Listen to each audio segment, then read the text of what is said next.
Bonjour et bienvenue, chers abonnés d'Real Politique. C'est toujours avec un grand plaisir que nous vous retrouvons. Dans la nouvelle vidéo, nous allons parler de la suite des raisons pour lesquelles les États, notamment les États de l'Afrique subsaharienne, avaient toujours un retard de développement qui ne leur permettait pas et encore aujourd'hui, qui ne leur permet pas de négocier à armes égales avec les puissances. Les jeunes États qui accèdent à l'indépendance dans un contexte international particulier vont accepter l'aide des anciennes puissances coloniales. Alors, ils sont un peu pris en ballottage, hein, comme nous le disions déjà, nous ne reviendrons pas là-dessus. Donc, le bloc occidental étant majoritaire, plutôt que de favoriser l'industrialisation des pays pauvres, profite pour enraciner le capitalisme mondial à travers l'importation de leur pays vers les pays pauvres, contre le pillage des ressources naturelles, l'installation des grandes firmes, donc les multinationales, et bref, un échange inégal qui favorise le grand capitalisme transnational et appauvrit, surendette même les jeunes États. C'est ainsi que dans les années 80, le néolibéralisme qui prône la production et la consommation comme étant la panacée pour résoudre le sous-développement et dont les chantres de cette théorie étaient Ronald Reagan et Margaret Thatcher. Donc, ils disent que les échanges de biens et services, les échanges d'informations, la création d'emplois peuvent renverser la tendance de surendettement des jeunes États et donc accélérer la croissance économique de ces pays-là. Ça, c'est au plan économique. Maintenant, politiquement, de nombreux conflits armés éclatent dans les jeunes États, lesquels conflits profitent directement aux ex-puissances coloniales. Quand il y a des zones qui ne sont pas contrôlées, il y a des zones de non-droit, quand il y a la déstabilisation dans un pays, le terreau est vraiment fertile pour le pillage, pour toutes sortes de corruption. Et alors, c'est à ce moment-là que ces ex-puissances coloniales-là vont se choisir une élite capable de travailler pour leurs intérêts. Avant de continuer, chers abonnés, j'aimerais tout de suite clarifier quelque chose. Nous sommes contre l'idée de victimisation éternelle, c'est-à-dire si ceci n'a pas été possible, c'est à cause de tel, il faut pouvoir dépasser ça. Il faut dépasser ça, il faut transcender l'histoire. Nous sommes juste là pour restituer des réalités factuelles, des faits historiques, donc rien de plus. Parce que il est question de faire une autopsie pour améliorer la façon de faire. Voilà. Donc, alors, c'est cette mise au point que je voulais faire. Pourquoi donc, après 70 ans, les États africains sont toujours au point de départ, avec un très grand clivage nord-sud?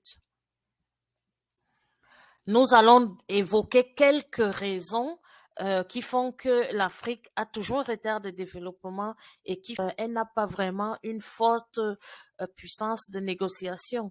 Et alors, c'est pas tout, hein. Vous pouvez aussi apporter votre contribution en commentaire en nous disant ce que vous pensez, notamment au plan politique. Nous autres, nous pensons qu'au plan politique, la raison pour laquelle l'Afrique n'a pas vraiment un pouvoir décisionnel politique au plan international est que aucun pays africain n'est membre permanent du Conseil de sécurité de l'ONU. Ça, c'est la première raison.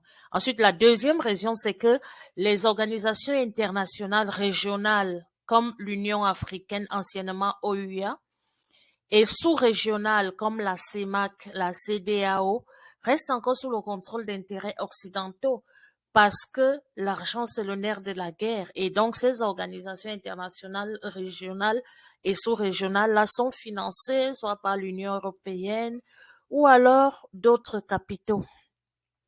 La troisième raison, c'est la désunion, la divergence d'intérêts, souvent basée sur comment je vais dire, des raisons qui ne sont pas tout à fait objectives. Par exemple, l'historique de colonisation. Il y a deux pays qui sont frontaliers, le Cameroun et la Guinée équatoriale.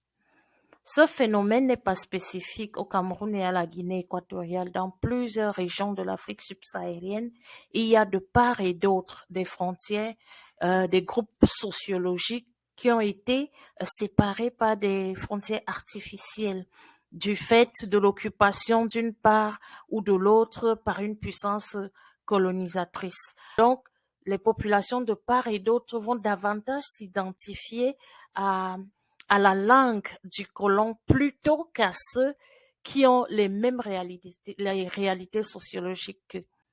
Et même encore aujourd'hui, il existe des États qui sont limitrophes, qui se font la guerre par puissance interposée, c'est-à-dire que la Russie peut soutenir un État et son voisin est soutenu par une puissance occidentale et donc les deux États vont se regarder en chaîne de faïence, ce qui ne devrait plus arriver 70 ans plus tard. Et c'est par exemple ce qu'on voit en Europe.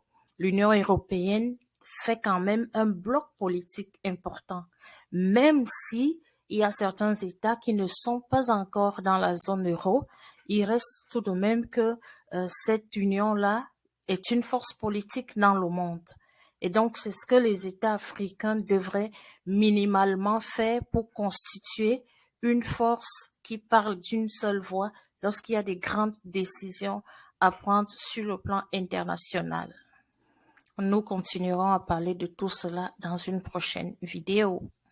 Voilà, chers abonnés, c'est ici que s'achève cette vidéo aujourd'hui.